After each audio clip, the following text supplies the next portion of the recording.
My name is Ben Lynch. I work for the Asheville Fire Department.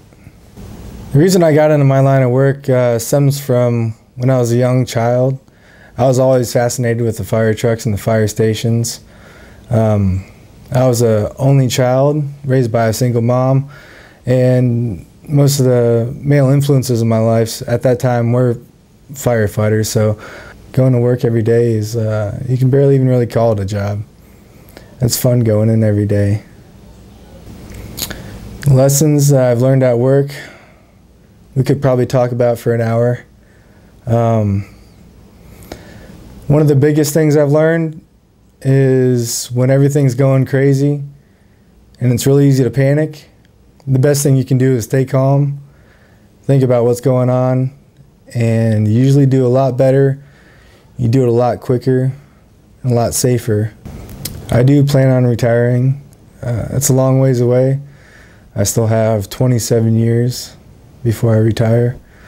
Right now it's kind of hard to imagine retiring because I'm so early in my career, but you know, I see the guys who are ready to retire and they still love the job, but you know, after doing it for 30 years, it's pretty consistent. They all say that they're ready to sit back and relax, and I think they deserve it.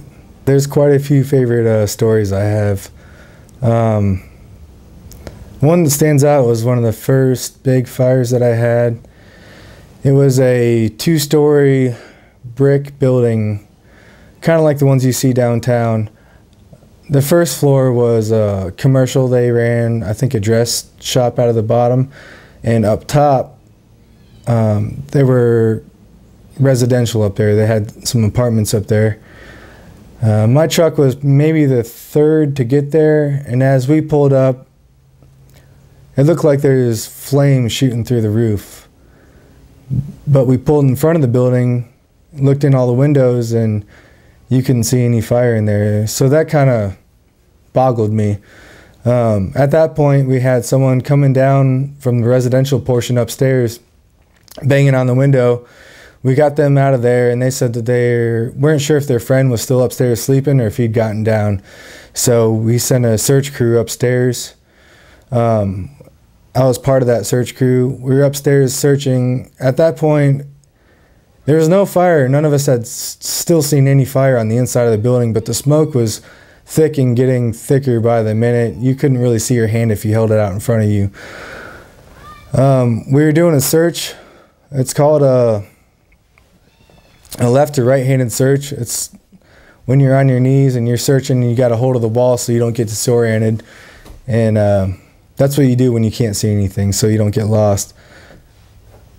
My partner and I were doing a search of one of the bedrooms when we heard 3 blasts from the air horn from the trucks outside, which means to immediately evacuate, which is a signal given by the chief because most of the time it means that the building's about to collapse or something really bad is going on. So there's 2 crews up there, and we evacuated as quick as we could. We got downstairs, walked out, and looked into the first floor and saw that it was fully engulfed in flames. And the fire finally broke through into the front of the building and caught the whole thing on fire. So that was one of the more interesting stories I have.